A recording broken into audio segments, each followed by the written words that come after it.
So, welcome, podcasters, and once again to Sexplosion.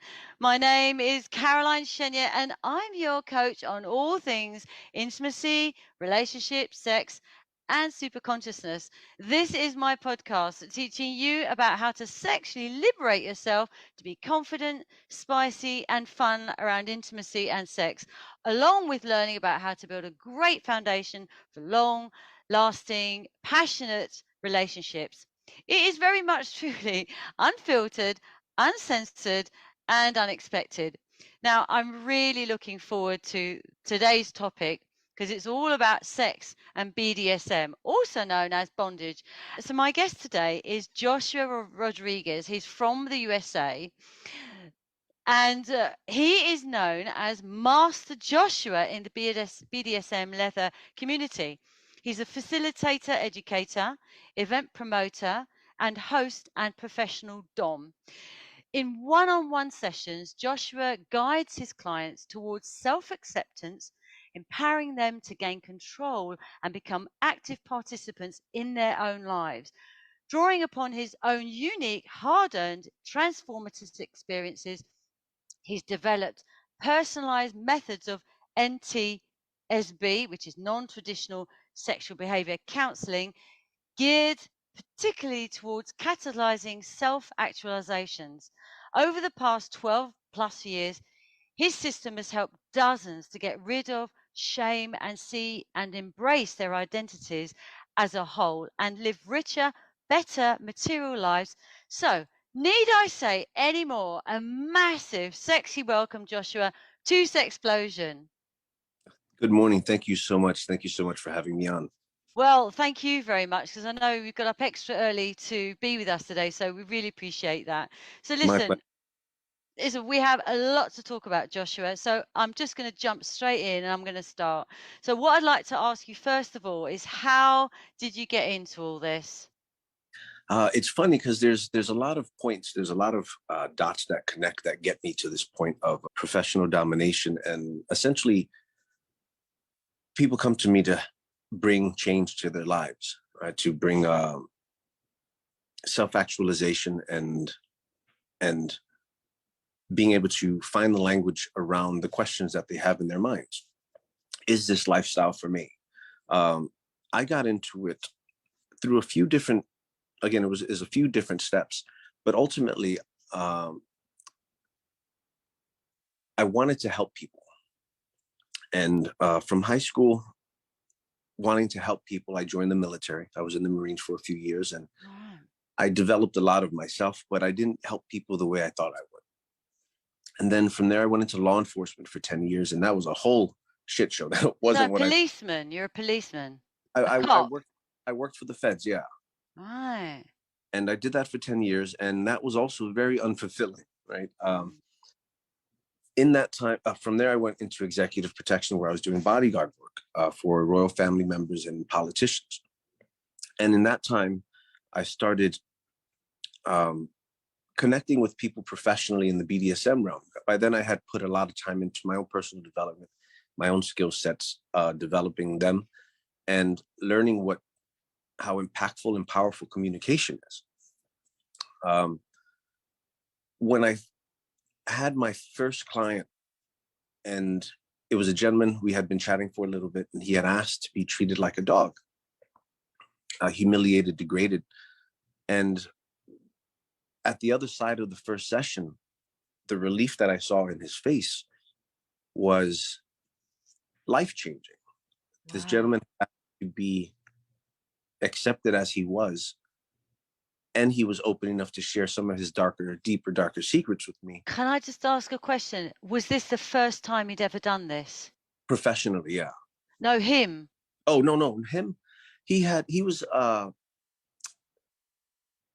upper management for Customs and Border Patrol back when CBP was here in the States. And for men, for gay men, a lot of their sexual journey can be transactional. And this was the first one that, while it was a transaction, it wasn't about the money, but it was about the space being created for him to be able to speak his truth and not feel judged. Wow. And on the other side of it, when he his face was of relief, and a light bulb went off, a feeling went off in me of, I did something for this person that validated his existence as opposed to satiating a desire. And I was hooked on the idea that I can affect change in a sexual realm of sexual energy, and it would be so fulfilling that it's not about my cock, it's not about my needs, but it's about me being able to provide a space for someone to really go. That's incredible. And so, because you do hear a lot about this, like, I've often thought about this. I could just dress up in leathers and just like some men like to be dressed up in nappies, don't they? In nappies, and just to be treated like a child. And you just think to yourself, what was going on in their childhood for them to want to be dressed like that? And then also, like, there's so many questions, Josh. So, you know, what is it about the pain? What is it about the pain that people need to have the pain? What in your experience and your, with all the clients that you've had?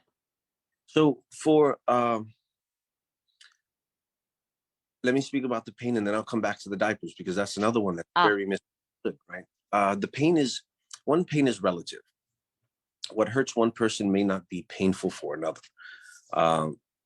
There's also benefits to the response that the body has to quote unquote pain. The chemicals that kick on, and adrenaline, serotonin, oxytocin, depending on the interaction that the body's experiencing, would introduce these chemicals into the body, dumping it into the body. So it could bring euphoria. Right. People who suffer from chronic pain, it takes the attention off of the chronic pain. I see. So you get people who are in pain as well that come along to have more pain, to take the pain away from the other pain. Yeah. And what it is really intense sensation, right? Because pain is relative to each person. I'm covered in tattoos, and they all hurt me. But you ask the majority of the folks who get them, and they say, "Oh, that doesn't hurt." It's like I go to another place, and it's like I can't do that. What's a good pain for me though is like the light nails on the back, where it makes my muscles convulse. Ah, yes, yes. That's nice. Right. So, and that's a pain that I enjoy. So it all depends. It all depends on the person and what their relationship is like with their body and sensations. Wow. So come back to the diapers. So for diapers, for example, I wear diapers from time to time, and I wear a onesie from time to time. What I learned about that through one of my leather brothers, Kenzo, if you're watching, I love you. Thank you for this. Because I had been curious, why does a person do it? And like a lot of other things, people do it for a number of reasons. For myself, when I do it, it brings me back to childhood, when I could be held and coddled and close. There's something about wearing a diaper over your lower region that is very secure and swaddling. Wow. And it helps Amazing. feel safe. That's Now, incredible. sometimes there was a client that I was telling the story yesterday, who wanted to do forced enemas into diapers, which is a whole different spectrum of wearing Yeah. diapers. Yeah. How can you force it when the diaper's on? Well, I was using it's called a power shot. It's like an enema that's connected to the shower. Yeah. And get in the butt, and you crank it up slowly. Yeah. And it fills the person up, and then you pull it out. And Oh, yeah, yeah, yeah. And you make them hold it as long as they can. It's almost like Wow. it was that type of fetish, because we were talking about hard limits. That type of fetish with someone I don't know is difficult, because we're talking about body fluids and material coming out of the body of someone I don't know. And I only did that once because it didn't sit well with me. And as a sex worker / pro dom, I want to make sure that I'm not sacrificing what makes me feel safe and whole and comfortable for $1, because it's not worth it. But for what the person was wanting to experience, he was wanting to experience an overload of sensation. So that's why we did that. But there's a Wow. different fetishes and why people do them. The best way to find out is to ask, like, what is it about it that you enjoy?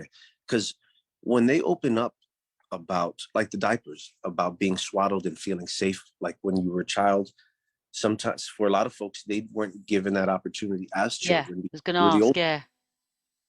so it helps them go back a few years to being able to be safe and comforted, like when they were young. So getting what they didn't get. So they felt like they weren't loved and nurtured the way they wanted to be as a child. So they're going back to get that. And yeah, wow, how interesting is this? Honestly, I'm so grateful that you're in today. So the next question I want to ask you, Josh, is give me like I've seen documentaries and all sorts of things about this, but and also 50 Shades of Grey, where I actually only preferred the beginning of the book where he was really teasing her so much, which women need to be teased. They need to be teased. And I say to all men, you should go and read that book, because the beginning part is the bit that you need to learn about, the anticipation. But then it goes into, yes, seduction. And so what the next part is where he's whipping her and she's saying yes, yes, because I watched the film after that. I didn't bother reading the rest of the book, but I watched the film. And she's saying like, yeah, yeah, do it. And then he did it so hard that she was like really shocked. So in your experience in being a coach, you know where do they draw the line? I mean, how does the person doing the whipping know where to draw the line? I mean, how do you know if the person is genuinely really, really upset, or whether it's part of what they need? I don't know how to explain it, but I'm Yeah, no, sure I you can. understand your question. So what Hollywood and porn miss a lot is the negotiation, the talks Ah, that happen before, uh, the getting to know you phase. Because the issue with the internet and app culture is the hookup culture. We want things right away. We want to jump right in. We want sex, and then we close the true. door and move forward. And it's like we're missing the point of investment into helping a person feel safe to be able to talk about it to begin with. One of the other things is we don't. A lot of the folks that I work with haven't given themselves permission to explore and understand their own body from the get-go to be able to articulate to a person what it is they're looking for. For example, there was a gentleman I was working with last week who, and this happens a lot. I go, so how are you feeling today? What direction would you like to go? And he says, I don't want to make you a mind reader, but I want to leave it up to you, because whatever you like. And what that sounds like in everyday communication is, I don't know, mistress, I'll do whatever you want. Right? Or I'll do whatever you want. What that really means is, I have no base of knowledge to give you an educated answer. So what happens is, like for myself, when I work professionally, I have an intake form that takes 3 to 4 hours to complete. Reason being, I need you to have an understanding of your own identity before we sit down to talk. And that requires you to do an inventory. In that process of connection, I'm showing you that I'm a human being, right? Master Joshua sounds cool on the internet, but at the end of the day, I'm just another guy who's on my own journey, who's probably 2 steps ahead of you. And I'm just a little more familiar with the land navigation. Um, so after the intake form, after the getting to check in with yourself, who was I, where am I at today, and where am I looking to go, then we can sit down and have a well-informed conversation about what do you know and what don't you know? How would you like to feel? And we build it from there. When we get when we meet in person, part of that conversation is also like, when you're enjoying something, what does it look like? What is your body saying when you're enjoying something? What is your body saying when you're not enjoying something? Right? Wow, That's so part of, very thorough, isn't it? It's very thorough, your inventory. Wow. because I need you to know yourself. And the coolest part about it is, after you do the inventory with me once, you'll have a solid base of an understanding of where are you. because we keep all those conversations in here, or we have those conversations when we're already naked. And Yeah. it's like we miss a lot of things. We'll omit a lot of things because we don't want to shift directions of what's happening. That's how a lot of misunderstandings can happen, a lot of overstepping on consent, or what did I really want to do, because we're not prepping ourselves moving into these spaces. Would you say that these people are, most of them are lost, or actually, when they come to you, is it because they're thinking that BDSM is going to be a way that they can find their, find out who they are, where they are, what to, they lost? I think lost is a good word. Lost can sound a little intimidating to a lot of folks, but how well do we really know ourselves? It's true. How much contrast do we avoid in life because of fear of the unknown? Mm. So lost is a good way to put it. Yeah, I've never thought about it like that. You can say lost for some folks. Others are looking to understand. Coming back to the intensity, how does a person know? So I ask those questions. How does it look if you're enjoying something? How does it look if you're not? Also, in the beginning of play, which they don't show a lot in adult content or movies, is the warm up. You start off soft and slow. You start at a 1 in intensity, slowly. It's like throwing a frog into boiling water, or throwing a frog into water and then picking Oh up. dear, I don't like that analogy because I love frogs, but yeah, I see what you're saying. So it's like a slow increase into what the body's experiencing. Now, some people like to go 0 to 100. That's a really small number where they Right. want to ratchet it up right away. Like I enjoy that with nipple play for my nipples. You can come up to me and you can cinch really tight. No. I'm the 0.1% that likes that. God. Not everyone likes that. Most people don't like sharp, intense right away. So that's also a misunderstanding or misinformation that people are watching on the internet. The first time, and I learned this in person with my ex-wife, the first time I picked up a paddle in my 20s, we were in the bedroom, and I picked it up and I wailed on her really hard one time, and that was the last time we used the paddle for ever, because I wasn't sure. This is why education around these types of modalities is important. You use a paddle. Yeah, That's big.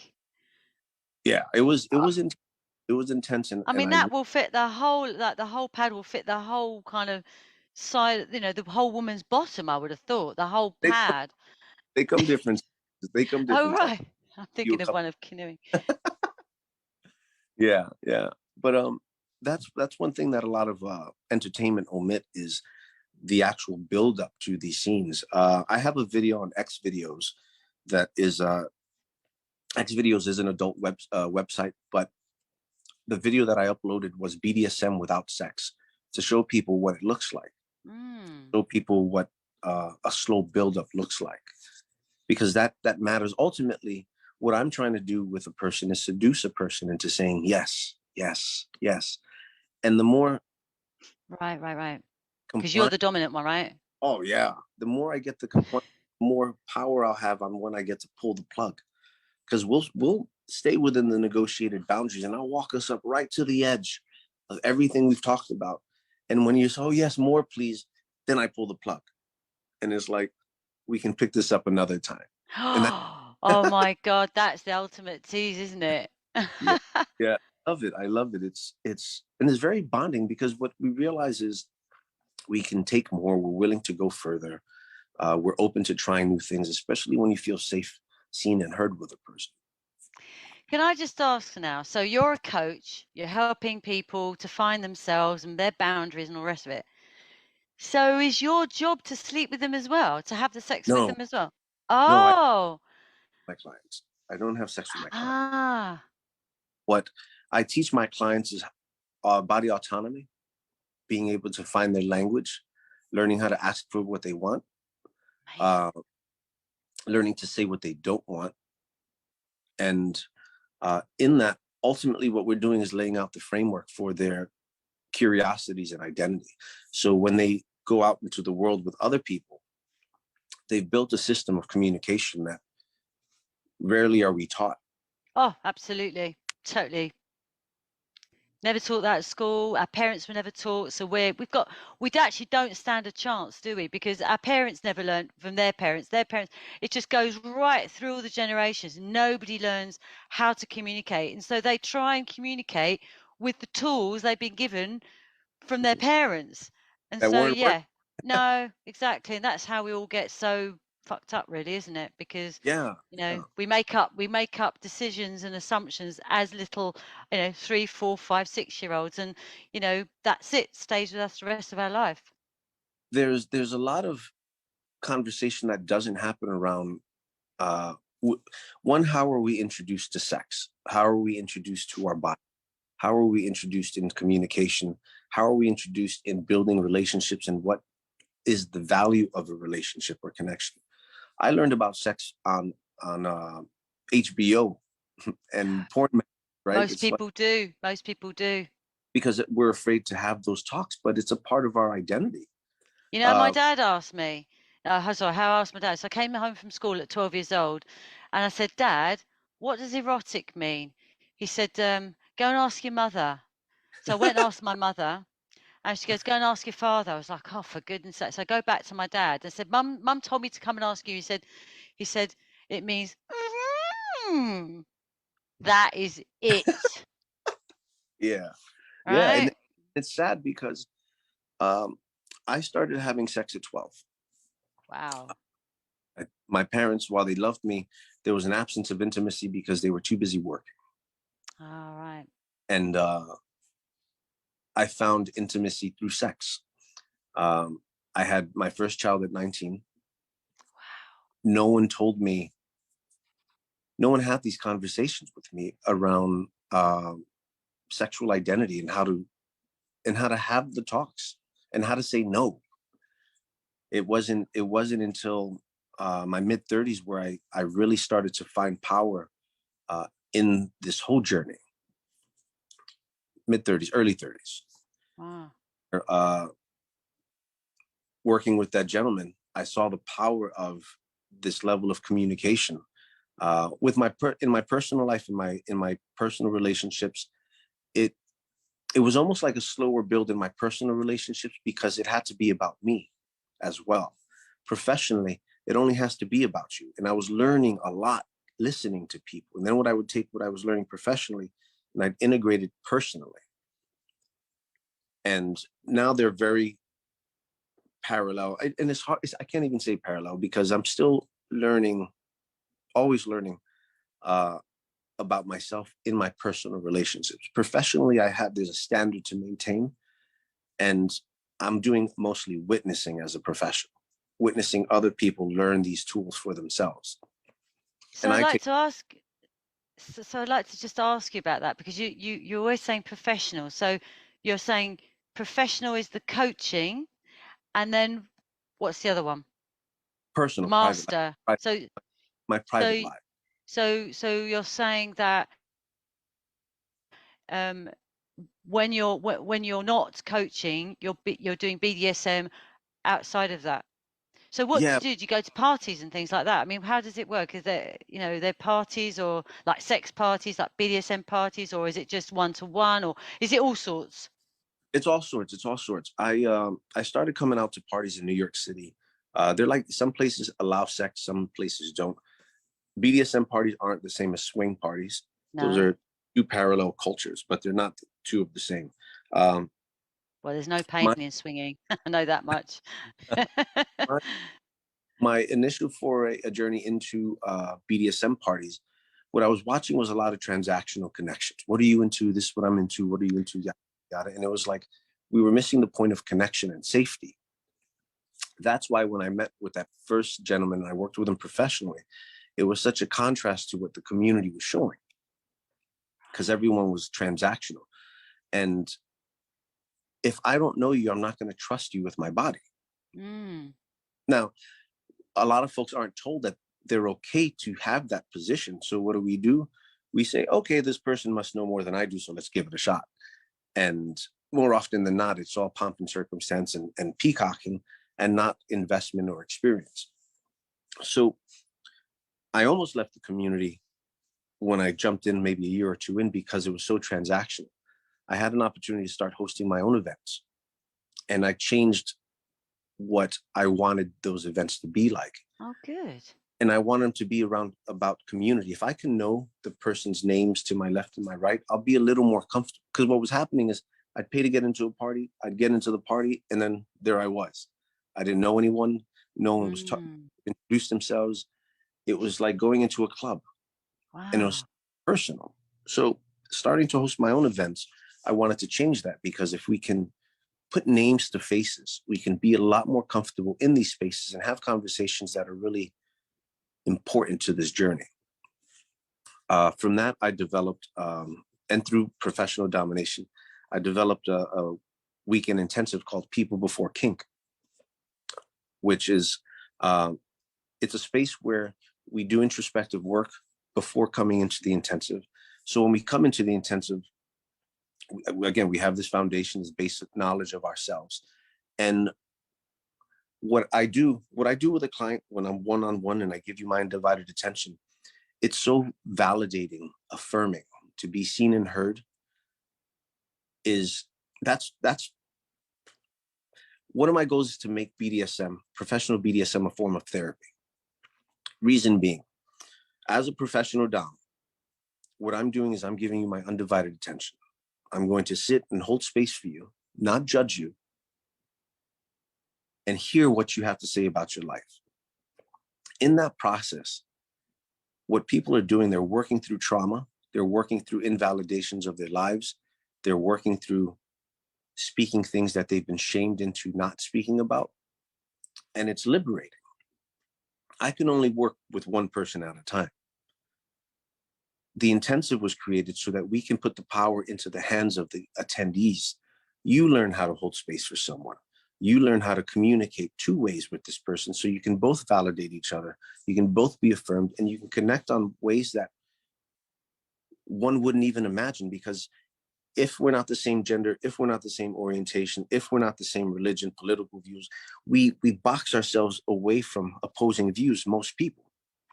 When we remove all these labels and we're talking about personal life experiences, we have so much more in common than we don't. It's mind-blowing, because we're not talking about particular experiences, but we're talking about the feelings associated with those experiences. Joy, fear, happiness, sadness. They all look different, but they all feel the same. And when you hear someone tell their story to you and you're like, wow, I resonate with that, that is so affirming and validating to your own experience. Why wouldn't I want to hear more of what you have to say? So with the intensives, what we're doing is empowering folks. We've taken the intake form that I have created over a decade, and we've broken it down into a conversation flow of sorts, that I introduce two different people, two strangers to each other, with over a 3-hour period, with particular questions that we ask, because these questions are important for your own inventory. Like, one of the questions is, what do you wish people knew about you? One of my favorite questions. I'd love your question. I'd love to have a look at your questionnaire anyway. Sounds interesting. Yeah, it's really because sounds very thorough. very, very thorough. When you open these doors, right, the idea is to be accepted as you are. And if you're not accepted as you are, close that door with that person and move on. We don't have to sustain sacrifice to maintain a connection when there's 8 billion people on this planet. Right? There's going to be people out there that are going to accept you. There's going to be people out there that are just like you. It's just, it takes work, and they're not going to look like you. They're not going to be the same gender, and they're not going to be the same orientation, but we're not trying to hook up with everybody either. And maybe we just want a tribe of people to accept us and guide with us and mentor with us, and us them, and to feel like we belong in a space.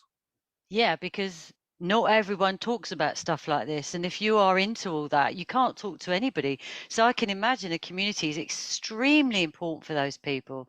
What I'd like to ask you as well is I do get many, many men contacting me and clients where they want to experiment. They want to do, they're married, they're in a marriage, and they want to experiment, but the other half doesn't want to. I mean, what is your advice on for those people? I'm about to do a podcast on that one.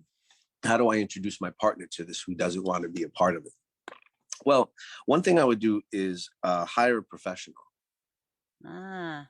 Someone who can normalize the language and can take the fear out of it. That's why I don't just say I'm a professional dom in BDSM, but I also talk about non-traditional sexual behavior, which is the same thing, but you remove the BDSM, because you hear BDSM is whips, chains, leather, and pain. Yeah. Has nothing to do with that. Hey. Parts of it, yes, it's part of the act, but it's what we're trying to feel that we're using the act for, right? So if I remove BDSM and I replace it with non-traditional sexual behavior, and what I would do is I'll work with each one individually first, getting an inventory from both of them, understanding who are you, where are you from, what are your life experiences, what are you looking to experience in this? Because a lot of it, people come into relationships with this. Everybody is into something. They are. It's true. Everybody. You give me 5 minutes and I'll get it out of the Pope. The thing is shame. I'm afraid my partner's going to judge me. I'm afraid because I've never been told I'm okay to be this way. So I'll keep it in the closet. But that closet's going to get full and the doors are going to be pushing. And by the time midlife comes around, late 30s, that's when 40s, you go crazy. That's why people burn the house down, sell the house, divorce, change their looks because they think it's external. And it's not external. It's everything in the closet that you've been shoving in there that needs to come out. Absolutely. 15, 20 years with a person without ever really speaking about who am I. Isn't it sad though? Isn't it sad they feel they can't even talk to each other about it? And if they do, it's like too scared because we've all been pigeonholed. Sex is this, and we all feel like. And it's also our upbringing, isn't it? Especially if it's in a religious upbringing where it's all taboo. I've suffered from this. Is what created this whole Sexplosion podcast for me. Is because I had a sexual awakening. Thanks to my sexual peak it started, because otherwise I was like 42, I think I was 41, and I never experienced sex like it. It's like, where have I been all this time? Yeah like you bring up religion, and because I'm going to define religion and spirituality. I define religion as how one person treats another through their belief system. That's the action of religion. Spirituality is how a person treats themselves through their belief system. Any belief system could be thrown in there: Judaism, Christianity, Catholicism, all that stuff. What you have to ask yourself is, what is the doctrine and the belief in the system? Not what are they telling me to believe? And in all of them, they say, don't be a dick, right? Be a good person, love and accept, right? Give freely, like love openly, no judgment. They all carry the same principle. It's how we're interpreting the principles that are damaging. This process of connection, to me, is my form of religion, right? And my belief system is the leather culture, the leather lifestyle / karma. I believe what you put out is what you get back. And I personally think the whole point of the human experience is to connect with people intimately on different levels of vulnerability and affection. We're made for that, we're made for it. We need to be touched. We need to be able to express and to feel. Without that, we'll die. Well, they've done that experiments with babies, haven't they? With babies, yes. They've done left one alone and given lots of love to the other one, lots of intimacy, cuddles, and everything. The other one they've left, and that poor, you can see in that child's face, can't you? Yeah, 100%. And it's all we're trying to do is to have a wonderful human experience. And it's unfortunate that we are shamed into silence. And this is why mentorship is hugely important, right? We've been told that life is 1 + 1, and then you have your white picket fence and the 2.5 kids and shit like that. And it's like, life is whatever you want it to be. And society just dictates, doesn't it? Society just dictates. Yes. And we should have the freedom to feel what we want. Another thing we don't give ourselves permission to is explore our own bodies. Right? Especially like the people who are out there watching, who are curious about sticking things in your butt, do this. When you're by yourself, you go get some gloves, some surgical gloves, you get lube, you get some doggy pads, some chucks, you get What are they? Doggy pads? Those are what the dogs use indoors when they go to the bathroom, that they absorb the liquid. Oh, you're talking about litter? No, what are you Not litter. They're like dog pads. Are They're they? Never heard of yeah. them. Okay. Here, I'll show you. Hold on. Okay.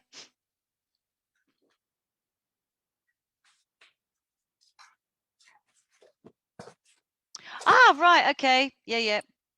So you use that because what you want to do is you want to catch any mess and lube and be able to just ball it all up and throw it away. Yeah. But go and give yourself permission to explore your body. We spend decades leaving our exploration in the hands of other people. And it's like, how am I going to know what I enjoy if I don't explore and discover it for myself? I didn't do that shit into my 40s, like into my, I think last year. And it's scary because here I am also telling other people, live your best life, do you? And I still had shame around that myself, fear of, well, what does it mean? And then one day I was like, you know what, enough's enough. And I was angry with myself because I starved myself of this knowledge because of my own shame and my own fear. Right? There's not ever going to be anyone out there who has done everything all the way open-minded. There's always going to be a journey for somebody. Yeah. Well, you know what? When I was in my sexual peak, I just went crazy. I had that midlife crisis, and I went crazy sleeping with all these young men, you know, because I wouldn't go out with anybody older than 35. Even 35 was at the time was a bit old for me. But anyway, and I remember there was one particular guy. I was trying to show them all their G spot, you see. And so this one guy, I said, look, trust me, trust me. So I got my finger up there, and he said, oh my God, that is just came straight away. So after that, a week later, he said, Caroline, I bought myself, he said, he said he got his finger up there. He did it himself. And then the following week he rang me, he said, Caroline, I bought a toy to do it as well.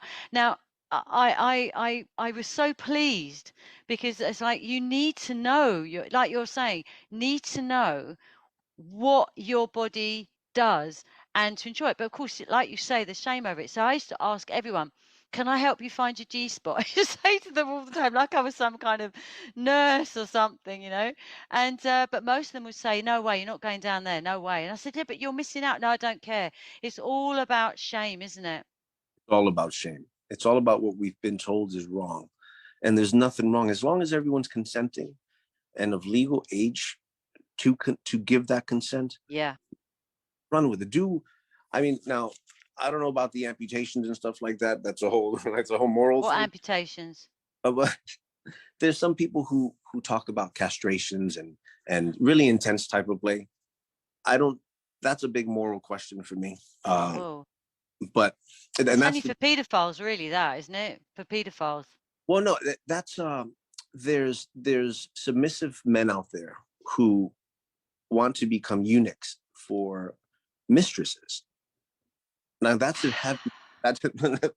it's a whole new world for me. It's amazing, and I expect for a lot of people that are watching. Yeah, and that's a very intense practice and commitment to somebody. Ooh. I've actually, that's funny. I got a message like that on Facebook yesterday or the day before, but I don't even pay attention to them because they're coming at me transactionally, and it's like, don't do that. I don't tolerate transactional approaches. But there's a lot. As long as everyone's consenting and of legal age to consent, run with it. Do it. Yeah, but you're absolutely right. I mean, girls, ladies, don't even look at their own bits. I mean, there's a fantastic sculpture called the Great Wall of Vagina, which is I can't remember what country it's in now. So I think Lithuania or something. And he's got 240 vaginas that he's done a plaster cast of. Right. When you see that, you think that, God, they're all completely different. I mean, I've looked at mine a million times, you know, but there are many, many women that do not know what they look like down there. Yeah. And yeah, you're right. It's so important to understand your body. Now, I'm going to change it completely now. What I want to ask you is that you say you're leather. So does it mean you've got, I mean, you've got a whole cupboard full of leather gear? And do you have a games room? You know? I do. I have thousands of dollars worth of leather. Uh, the thing about gear, any type of outfit, not just leather, the purpose of it, and there's another thing, people, I need you to understand this. Treat all of your clothes like superhero outfits. Wear shit that makes you feel strong and confident. Throw on Mm. things that make you feel 10 feet tall. So when you walk into a room, you own it through confidence. If it's leather, like for me, I think I have a larger, I don't think, I have a much larger wardrobe of feminine gear than I do masculine gear. Because when I wear high heels and dresses, I feel sexy. You remember when Bugs Bunny Wow. would go down and then come up and drag and stop everything? Everyone would just freeze. Like that's the type of energy I want to feel when I'm dressing up. So giving yourself permission to wear what makes you feel most confident, always. That's Give yourself that. incredible. Can you For walk in them though? I mean, Oh yeah, oh yeah. Yes, it's high heels is about agility. It's not about gender. yeah, yeah, yeah, I can believe that. Because I've So, so I've seen what film. made you do that in the first place? Put those on with the uh, dress. What was it that made you decide, I think I'm going to try that today? Bugs Bunny, Bugs Bunny. When I was a kid, I that was an energy that I had always wanted to experience, but I never gave myself permission because of the shame. You Uh, must have felt quite trapped, oh yeah, actually. very trapped and angry with myself. Another reason being, I'm telling people to live their best lives Yeah, with that secret in the closet. So I had to walk the walk because yeah. it's driving me crazy, angry with myself. And it was like the straw that broke the camel's back was a cross-dressing pageant I jumped in on to help so that they had a second competitor. But I was already so well versed and comfortable doing it within the four walls of my home. When I did it out in public, I was like, why do I prevent myself from feeling this free? Mm. And I spun into this depression for about 2 weeks.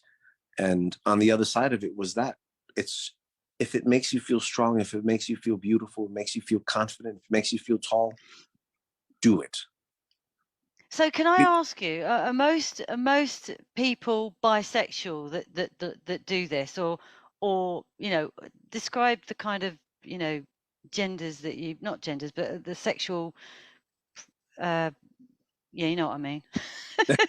The orientation, yeah. Yeah, that's it. I think sexual orientation is a spectrum. I think if people were to quiet the voices of judgment and shame in their mind and really spend time with people they like and allow things to develop naturally Mm. and to be comfortable with these feelings, I think we fall on the spectrum. Um, this is a conversation I was having with a friend yesterday about my attraction to men, right? I'm not attracted to everybody. I'm attracted to individuals. It's like I want to fuck your soul when I want to hook up with you. It's not your physical being, it's who you are as a person. Now, Yeah. that's taken me a long time to evolve into that because society's expectations of beauty and what are we supposed to be drawn to. It wasn't until a few years ago where I realized that I've thankfully moved past that because I've met some beautiful people that the minute they opened their mouth, it was like I was so disappointed. And it's like I don't want to give you my energy. I can't give you access to my time and my body because you're an ugly person. Sexy, but an ugly person, right? Yeah, yeah, yeah. Uh and that's about being truthful with myself. That's about being honest with myself. That must have been such an amazing moment for you when you started to express yourself and be who you really are. It must have been incredible time for you. How old were you around that time? Uh with the high heels and the dresses. Just with starting to realize you can express yourself in Okay. whatever way that was. So with leather, because that's another coming Yeah. out, being dressed up I as leather. But you can do that anyway, go on a motorbike.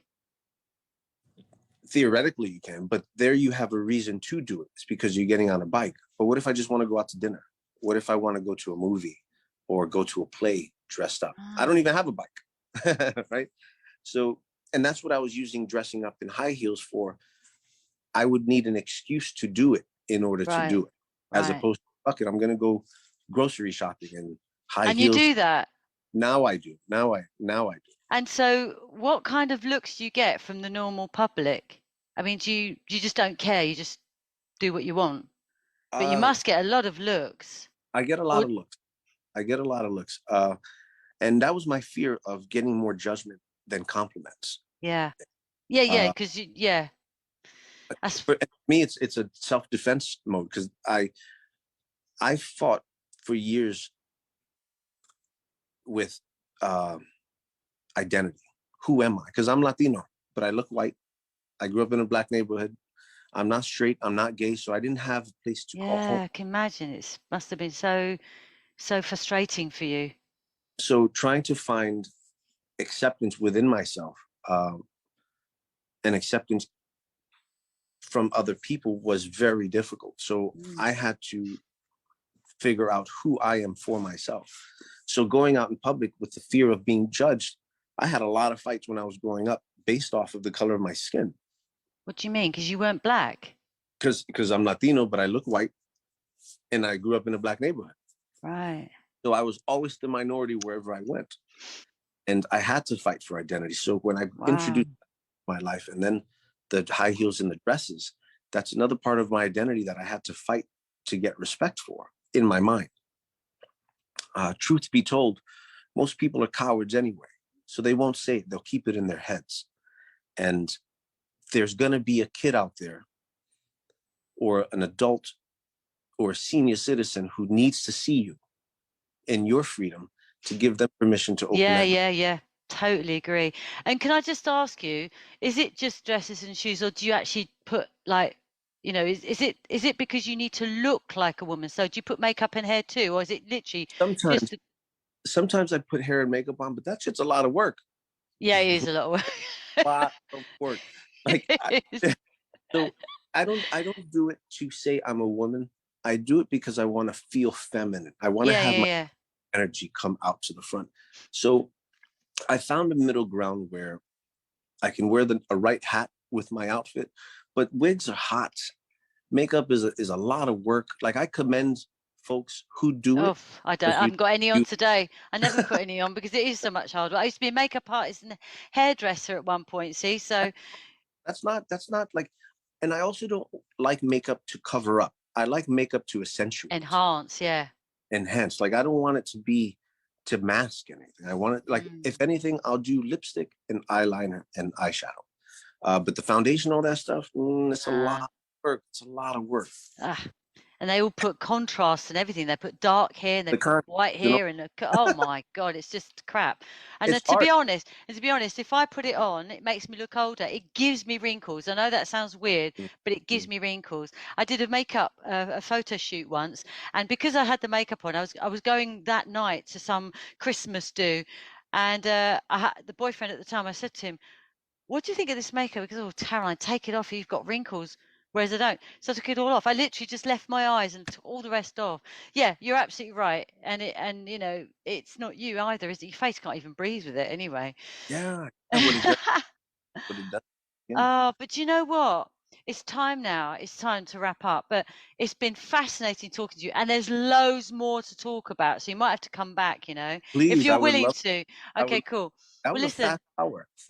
Oh, it was fast, isn't it? So listen, what I'd like you to do is just verbally say what your social media links are, and I'm going to put them onto the comments of this podcast in Facebook. But if you could say that first.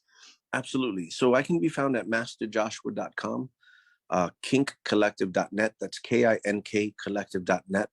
Also on all social media, Master Joshua NYC. Okay, brilliant. I hope you're making a note of that to go and check it out.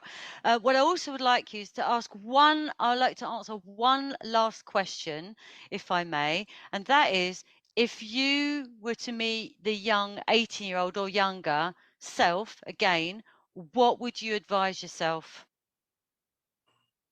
That's a good question. I'd have to sit with that one, because there was a lot of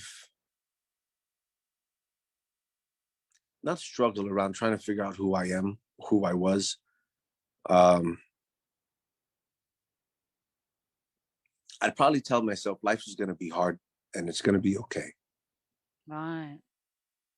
because it's to go down this route. Um, Again, just coming back to identity, there was a lot of struggle, a lot of uphill fighting to get to being comfortable within my own skin, and then to be able to help others do it for themselves. It's fantastic. It's fantastic. It's almost like you're meant to go on that journey to be able, that's your purpose. You had to go through all of that pain, suffering, finding yourself to be able to help someone else with the same Yeah, problem. And that's the thing. Suffering is necessary, because it's not about what we're going through now. It is, but it's about what happens on the back end of the suffering. it's learning, isn't it? It's all learning. And you get to hold space for those who will suffer after you. Similarly, Mm, that you can say, listen, you can survive this, but it's gonna suck. mm. Excellent, excellent. Thank you for answering that. So, listen, everybody, there you have it. What an interesting conversation. Really grateful for Joshua for getting up early to being with us today. So, what I'd like Can I, to just can I tell make you, one? yeah, of course, of course, of course. For listening, I provide free 30-minute consultations just Right. to unlock a lot of this stuff, because we need someone to talk to.